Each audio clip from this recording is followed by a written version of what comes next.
Assalamualaikum warahmatullahi wabarakatuh. Waalaikumsalam warahmatullahi wabarakatuh. Alhamdulillah wassalatu wassalamu ala Rasulillah Sayyidina Muhammad ibni Abdillah wa ala alihi wa sahbihi wa mawalah, amma ba'du. Alhamdulillah, pada sore hari ini kita kembali melanjutkan kajian rutin Kitab Bulughul Maram, masih di dalam Kitabut Thaharah, yaitu kitab tentang bersuci. Bab yang ke-9, Babut Tayammum, bab tentang tayammum, hadis yang ke-111. Wa an Abi Sa'id Al-Khudri radhiyallahu anhu, dan dari Abu Sa'id Al-Khudri radhiyallahu anhu, qala, beliau berkata, kharaja rajulani fi safar, telah keluar dua orang laki-laki di dalam perjalanan. Artinya ada dua orang laki-laki sedang bepergian, sedang melakukan perjalanan. Fahadaratis sholatu, kemudian hadir atau datang waktu sholat, masuk pada waktu sholat. Walaisa ma'ahuma ma'un, dan keduanya tidak membawa air ataupun keduanya tidak menemui air. Jadi nggak ada air yang digunakan untuk berwudu. Fatayammama sha'idan thayyiban, maka keduanya bertayammum menggunakan tanah yang suci.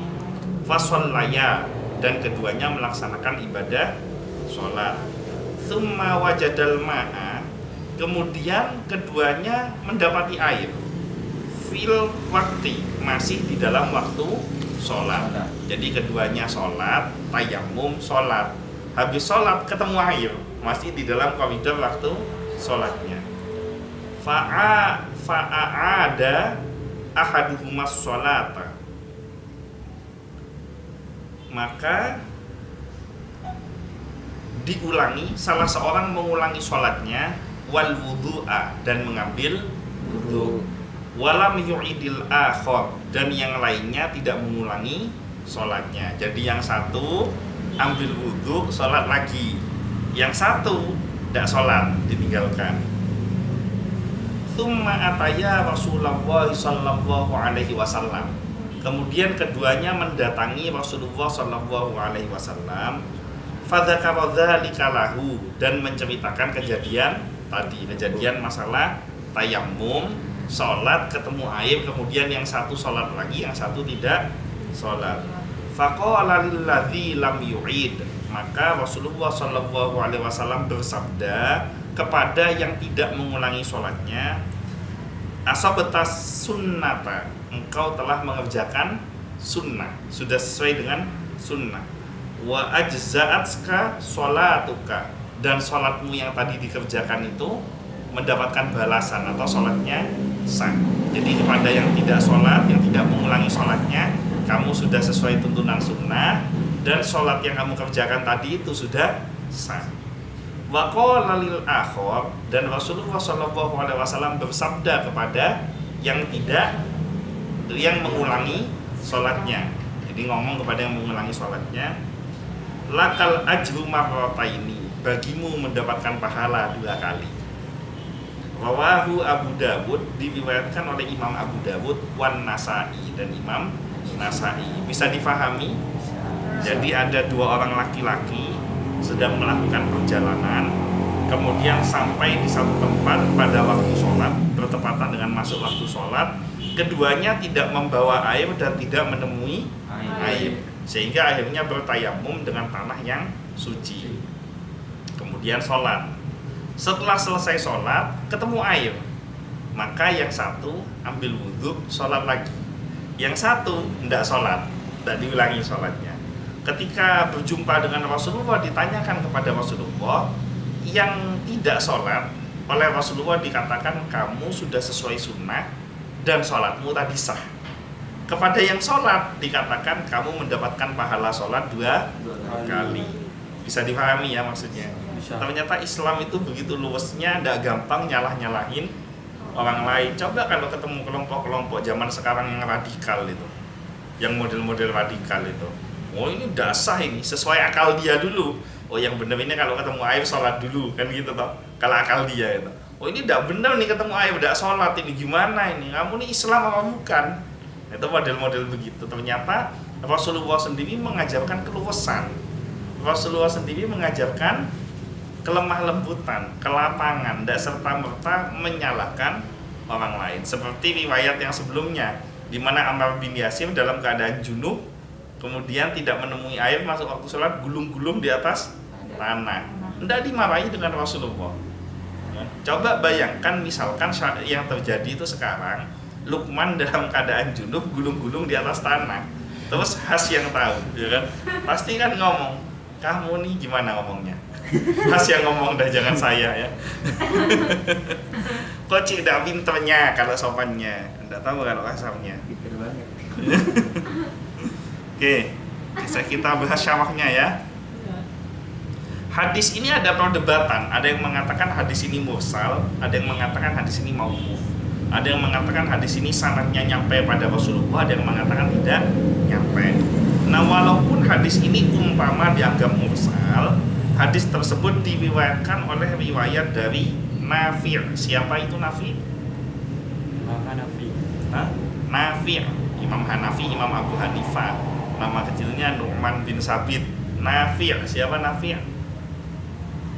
Nafi' itu adalah gurunya Imam Syafi'i, itu muridnya Imam Hambali. Imam Syafi'i, Imam Hambali muridnya Imam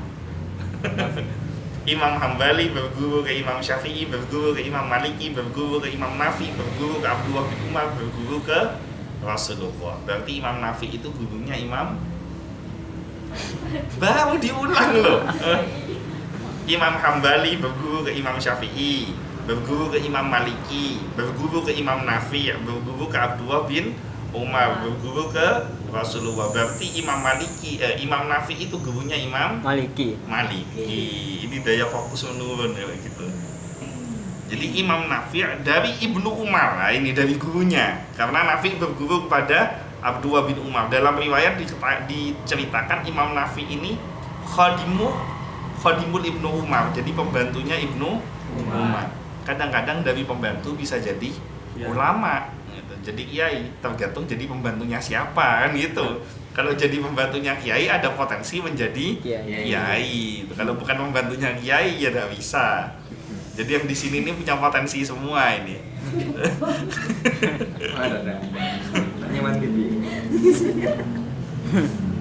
Jadi dikuatkan oleh riwayat dari Imam Nafi' dari Ibnu Umar radhiyallahu anhu, ia pernah tayammum lalu sholat asar. Ia berada 1 atau 2 mil dari Madinah. Kemudian ia masuk Madinah dan matahari masih meninggi, belum tenggelam. Tetapi ia tidak mengulangi sholat asar. Jadi Abdullah bin Umar pernah tayammum, kemudian sholat asar. Nah setelah sholat asar, masuk ke Madinah ketemu air, dia tidak mengulangi sholat asar. Maka hadis yang walaupun di atas mursal yang kita bahas tadi, bisa dikuatkan dengan riwayat dari Imam Nafi soal Abdullah bin Umar yang tidak mengulangi sholatnya. Yaitu kenapa kok kita harus bersanad ngajinya ya karena begini-begini ini gitu lah. Kadang ada satu pendapat, satu hadis yang dikatakan tidak kuat tapi bisa dikuatkan dengan riwayat jalur lain. Kita bisa melihat oh sahabat pernah mengerjakan, oh tabi'in pernah mengerjakan. Tidak mungkin tabi'in berkreasi kalau tidak ada dasar ilmu dari para sahabat, dan tidak mungkin para sahabat berkreasi kalau tidak punya dasar ilmu dari Rasulullah. Jadi seperti itu kenapa harus bersanad. Nah sekarang syarah hadisnya. Pertama, jika ada yang tayammum lalu sholat, kemudian ia mendapati air pada waktu sholat, sholat yang sudah dikerjakan sebelumnya tidak perlu diulang. Itulah yang sesuai dengan tuntunan. Jadi kalau sudah sholat ya sudah, tidak usah diulang lagi karena sudah sesuai dengan tuntunan.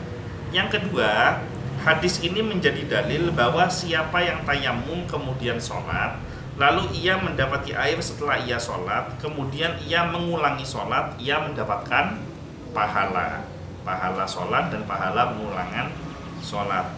Hal ini dengan syarat ia menganggapnya itu wajib. Ia tidak mengetahui kalau tidak mengulangi itulah yang sesuai tuntunan. Umpama Luqman, saya paling seneng Luqman yang dijadikan contoh. Luqman jalan-jalan ke tengah hutan, ya kan? Masuk waktu sholat, tidak ketemu air, tayamum, kemudian sholat. Nah begitu selesai sholat masuk ke tengah, kok ketemu ada sumurnya buaya umpama. Saya tidak tahu di hutan ada buaya apa enggak. Anggap ketemu air lah, gitulah. Di tengah hutan ketemu air. Umpama kalau Luqman mengulangi sholatnya dengan alasan tidak tahu bahwa ternyata tidak mengulangi sholat, sholatnya sudah sah.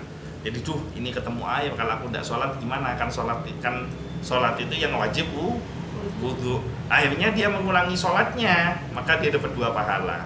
Tapi kalau misalkan dia sudah tahu bahwa ketika sudah tayamum dan sholatnya sudah sah, kemudian dia ngambil wudu lagi dan sholat lagi dengan alasan ini biar saya dapat pahala double, maka menurut jumhur ulama dikatakan kurang kerjaan, sudah sah kok sih diulangin lagi. Jadi maksudnya itu yang mendapatkan pahala itu kalau tidak tahu. Karena aturan yang betul adalah tidak usah mengulangi. Jadi itu Rasulullah itu luar biasa, sudah salah dengan syariatnya tapi masih ada solusi dari kesalahannya, bahkan dikatakan mendapatkan pahala double. Adapun jika ia mengetahui hukum syar'i bahwa yang sesuai tuntunan adalah tidak mengulangi sholat, tetapi ia mengulanginya biar mendapatkan pahala 2 kali, seperti ini dihukumi keliru karena menyelisihi tuntunan dengan sengaja. Justru malah keliru kalau mengulang sholat 2 kali padahal dia tahu bahwa sekali sudah cukup. Jadi menyelisihi tuntunan. Yang ketiga, siapa saja yang tayamum lalu ia mendapati air, ada 3 keadaan dalam hal ini. Ini diingat-ingat karena ini kemungkinan bisa terjadi ini. Tayamum kemudian mendapati air, ada 3 keadaan. Pertama, mendapati air di luar waktu sholat, ia tidak perlu mengulangi sholat. Hal ini adalah ijma' dari para ulama. Tayamumnya duhur, sholat duhur, kemudian ketemu airnya di sholat asar, maka kamu tidak perlu mengkodok yang duhur karena kamu sudah sholat duhur walaupun dengan cara tayamum. Ini ijma' ulama. Yang kedua, mendapati air setelah sholat tetapi masih dalam waktu sholat, seperti ini tidak ada pengulangan. Sudah tayamum, sholat, selesai sholat ketemu air, tidak ada pengulangan sholat, jadi tidak perlu diulangin lagi. Bahkan tidak disyariatkan untuk diulang, tegas ya kalimatnya, tidak disyariatkan untuk diulang menurut pendapat terkuat dari para ulama. Inilah pendapat jumhur dan pendapat imam madhab yang 4. Semua imam madhab ahlus sunnah wal jamaah sepakat bahwa kalau sudah sholat setelah tayamum kemudian mendapati air ketika masih di dalam waktu sholat tersebut, tidak perlu mengulangi sholatnya. Nah sekarang keadaan ketiga bagaimana? Mendapati air saat dalam keadaan sholat. Misal, siapa mau dijadikan contoh? Luqman lagi. Misal, Luqman mau sholat, tidak ketemu air, ya kan? Akhirnya dia ngutus orang. Siapa yang mau diutus sama Luqman? Ya, Faris diutus sakit. Sakit-sakit disuruh cari air, udah sopan ini. Zuhdi aja lah, ya. Zuhdi diutus untuk mencari air. Nah kok Zuhdi jalan lama, kok ndak balik-balik?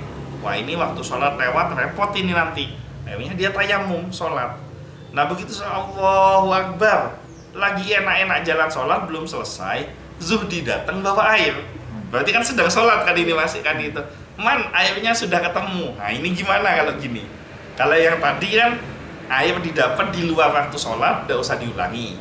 Air didapat tapi sudah selesai sholat, tidak usah ngulangin sholat. Lah sekarang airnya datang waktu masih sholat, ini gimana gitu loh secara kaidah fikihnya. Kita baca ya.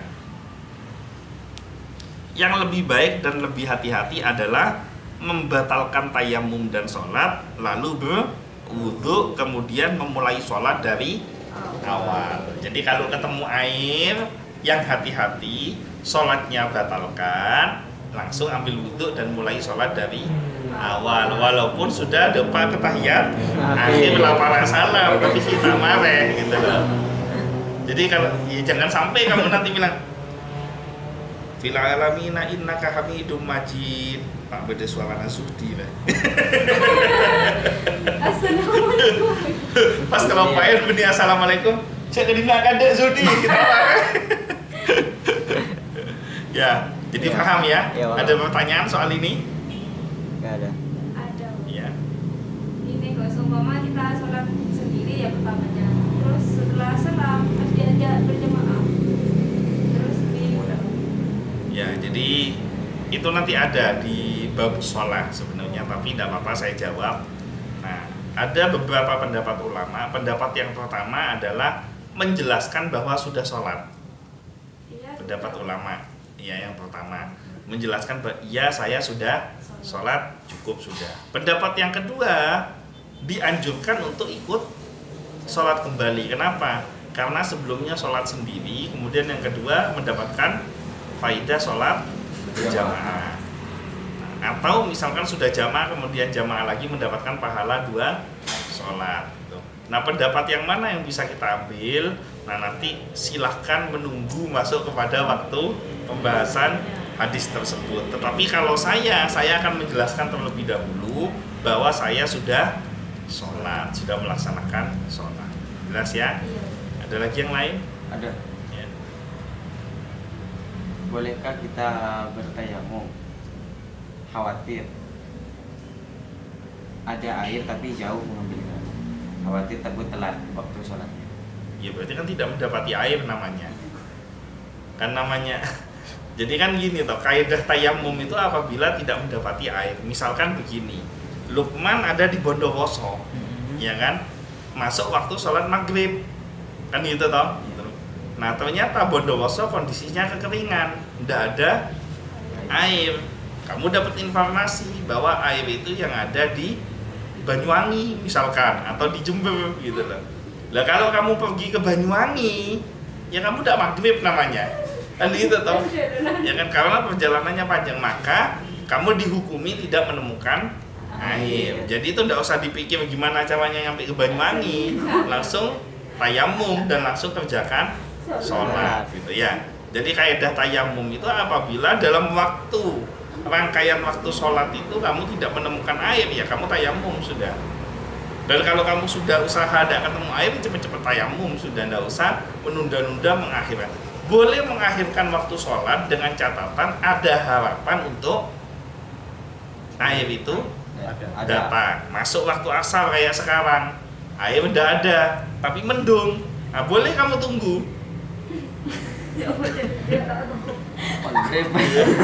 Ditunggu kira-kira sejam lagi hujan turun apa enggak? Turun tadain lang ala wudu gitu loh.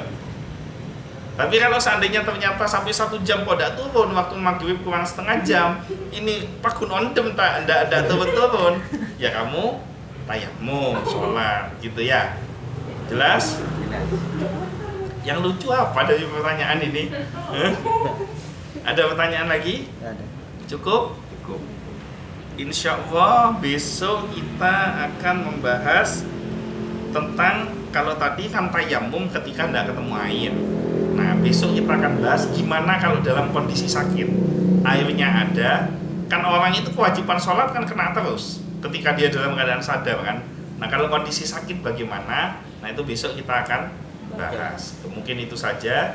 Mudah-mudahan semuanya panjang umur, semuanya Amin. sehat, semuanya selamat dunia akhirat, dapat rezeki yang barokah dan melimpah, dan mudah-mudahan kita semuanya mendapatkan syafaat dari Nabi Muhammad SAW. Al-Fatihah.